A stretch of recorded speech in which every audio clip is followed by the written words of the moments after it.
Assalamualaikum warahmatullahi wabarakatuh. Jumpa lagi teman-teman di perkuliahan kewarganegaraan di pertemuan ke-8. Nah, di pertemuan ke-8 ini kita akan membahas terkait dengan penegakan hukum berkeadilan khususnya di Indonesia. Kita sudah banyak yang tahu, sudah sering mendengar bahwa di negara kita ini sering kali disebut dengan negara hukum. Nah, sebenarnya apa itu negara hukum? Mari kita bahas satu persatu melalui pembahasan kita pada perkuliahan kali ini. Nah, dari konsep dan urgensi penegakan hukum, pernahkah terpikir bahwa jika suatu negara itu tidak memiliki suatu hukum, apa yang akan terjadi? Nah, Thomas Hobbes itu pernah mengatakan bahwa manusia ini adalah homo homini lupus, yang artinya manusia adalah pemangsa bagi manusia yang lain. Manusia itu memiliki keinginan dan nafsu yang berbeda-beda antara manusia satu dengan yang lainnya, sehingga manusia juga akan selalu berkompetisi untuk memenuhi keinginannya. Nah, jika suatu negara tidak memiliki hukum dan kita ketahui bahwa manusia karakteristiknya adalah seperti itu, pemangsa sesamanya, nah tentunya tidak ada aturan yang bisa mengatur terkait dengan bagaimana manusia untuk memenuhi kebutuhan masing-masing. Jika tidak ada hukum, maka akan terjadi sebuah kekacauan atau chaos. Manusia akan berbuat seenaknya sendiri untuk mementingkan kepentingannya sendiri, untuk memenuhi keinginannya sendiri. Nah, tentunya disinilah urgensi atau pentingnya dari penegakan hukum. Nah, kemudian menurut Krenenberg dan Sabarudin, kehidupan manusia ini tidak cukup untuk hidup dengan aman, teratur, dan tertib, tetapi juga perlu sejahtera. Dengan kata lain, negara memiliki kewenangan mengatur masyarakat dan perlu ikut mensejahterakan masyarakat. Nah, teori ini lebih dikenal dengan istilah negara kesejahteraan. Nah, kemudian bagaimana dengan Indonesia? Nah, NKRI ini adalah negara hukum seperti yang kita sampaikan tadi, yang artinya negara yang bukan didasarkan pada kekuasaan belaka, melainkan negara yang berdasarkan atas hukum. Artinya semua persoalan kemasyarakatan, kewarganegaraan, pemerintahan, dan kenegaraan yang lain harus didasarkan atas hukum.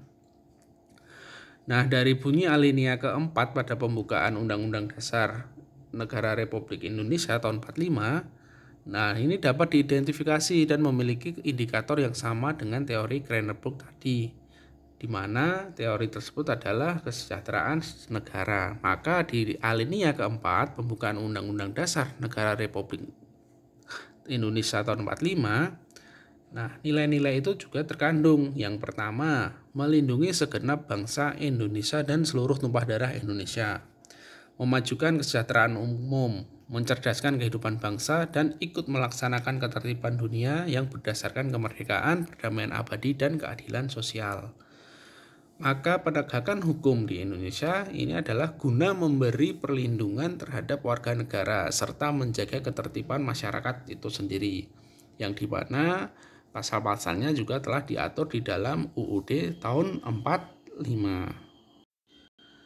Kemudian dari sumber historis, sosiologis, dan politik, keberadaan negara hukum ini yang pertama di dalam sidang BPUPKI tanggal 28 sampai 1 Juni tahun 45 dan tanggal 10 sampai 17 Juli tahun 45 itu terbentuk sebuah gagasan dan konsep konstitusi Indonesia yang dibahas oleh para anggota BPUPKI. Melalui sidang tersebut dikemukakanlah istilah Rechtsstaat atau negara hukum oleh Mr. Muhammad Yamin. Nah, dasar yuridis bagi negara Indonesia sebagai negara hukum tertera juga di pasal 1 ayat 3 UUD Republik Indonesia tahun 45 yang diamandemen ketiga, yaitu negara Indonesia adalah negara hukum. Konsep negara hukum mengarah pada tujuan terciptanya kehidupan demokratis dan terlindungi hak asasi manusia serta kesejahteraan yang berkeadilan. Kemudian Gustav Radberg tahun 86, dia seorang ahli filsafat Jerman bahwa untuk menegakkan hukum dalam suatu negara harus ada 3 unsur, yaitu apa aja yang harus diperhatikan. Yang pertama unsur keadilan, unsur kemanfaatan, dan ketiga unsur kepastian. Nah, unsur keadilan ini merupakan unsur yang harus diperhatikan dalam menegakkan hukum. Artinya bahwa dalam pelaksanaan hukum, para aparat penegak hukum harus bersikap adil. Pelaksanaan hukum yang tidak adil akan mengakibatkan keresahan dalam masyarakat, sehingga wibawa hukum itu sendiri dan aparatnya juga akan luntur di mata masyarakat. Nah, apabila masyarakat tidak peduli terhadap hukum, maka ketertiban dan ketentraman masyarakat tentunya akan terancam, yang pada akhirnya juga akan mengganggu stabilitas nasional. Kemudian dari unsur kemanfaatan, selain unsur keadilan, para aparatur penegak hukum dalam menjalankan tugasnya harus mempertimbangkan agar proses penegakan hukum dan pengambilan keputusan memiliki manfaat bagi masyarakat. Hukum harus bermanfaat bagi manusia, oleh karena itu pelaksanaan hukum atau penegakan hukum harus memberi manfaat atau kegunaan bagi manusia, setidaknya dalam mengatur terkait dengan kepentingan-kepentingan atau hubungan antar manusia. Kemudian kepastian hukum. Nah, unsur ketiga dari penegakan hukum ini adalah kepastian hukum. Artinya penegakan hukum pada hakikatnya adalah perlindungan hukum terhadap tindakan sewenang-wenang. Adanya kepastian hukum memungkinkan seseorang akan memperoleh sesuatu yang diharapkan. Misalnya seseorang yang melanggar hukum akan dituntut dipertanggungjawabkan atas perbuatannya melalui proses pengadilan, dan apabila terbukti bersalah, nah maka akan dihukum. Oleh karena itu adanya kepastian hukum ini sangat penting. Orang tidak akan mengetahui apa yang harus diperbuat bila tanpa kepastian hukum, sehingga akhirnya timbul keresahan dan timbul kesalahan di mana-mana.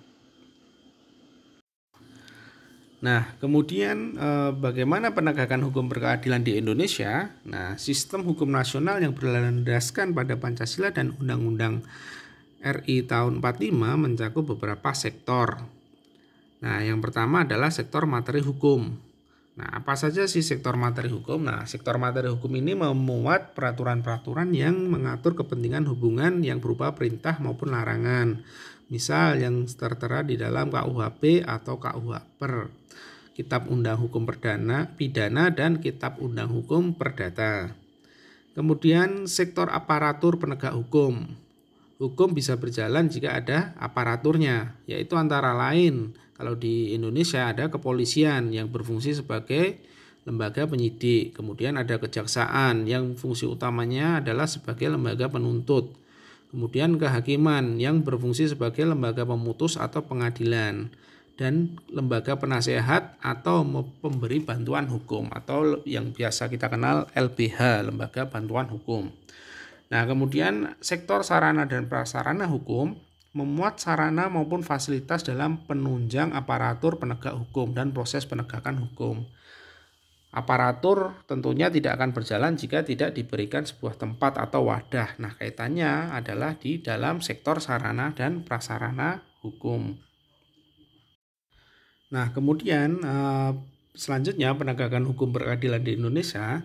Di dalam pasal 10 ayat 1 Undang-Undang Nomor 14 tahun 70 yang telah diperbarui menjadi Undang-Undang Nomor 48 tahun 2009 tentang kekuasaan kehakiman menyatakan bahwa kekuasaan kehakiman merupakan kekuasaan yang merdeka yang menyelenggarakan peradilan guna menegakkan hukum yang keadilan. Merdeka di sini artinya tidak dipengaruhi atau tidak mempengaruhi kepentingan-kepentingan yang lain. Artinya independen dalam memutuskan sebuah keputusan perkara.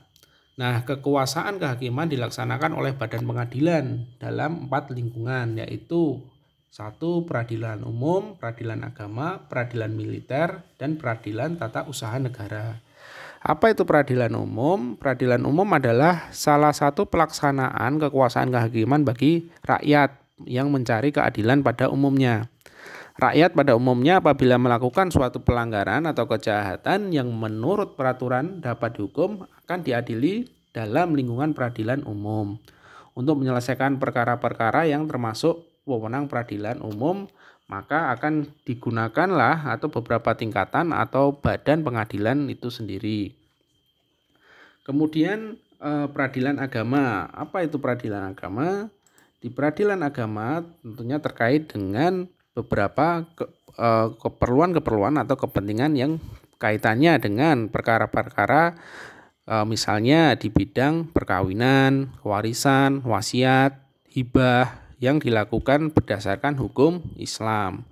Nah, kemudian peradilan militer adalah wewenang peradilan menurut Undang-Undang Nomor 16 Tahun 50 adalah tentang peradilan militer yang memeriksa dan memutuskan perkara pidana terhadap kejahatan atau pelanggaran yang dilakukan oleh misalnya seseorang yang pada waktu itu adalah anggota angkatan perang. Kemudian seseorang yang pada waktu itu adalah orang dengan peraturan pemerintah ditetapkan sama dengan angkatan perang tadi yang telah diputuskan bersalah. Kemudian seseorang yang pada waktu itu adalah anggota atau suatu golongan yang dipersamakan sebagai angkatan perang atau TNI atau Polri yang telah didasarkan pada undang-undang. Nah, kemudian di peradilan tata usaha negara adalah peradilan tata usaha ini adalah administrasi negara yang melaksanakan fungsi untuk menyelenggarakan urusan pemerintah baik di pusat maupun di daerah. Nah, peradilan tata usaha ini bertugas untuk mengadili perkara atas perbuatan melawan hukum yang dilakukan oleh pegawai tata usaha negara. Nah, dalam peradilan tata usaha negara ini yang menjadi tergugat bukan orang atau pribadi, tetapi badan atau pejabat tata usaha negara yang mengeluarkan keputusan berdasarkan wewenang yang ada pada dirinya atau yang sudah dilimpahkan kepadanya. Sedangkan pihak penggugat dapat dilakukan oleh orang atau badan hukum perdata. Nah, kemudian yang paling terpenting adalah tantangan penegakan hukum berkeadilan di Indonesia.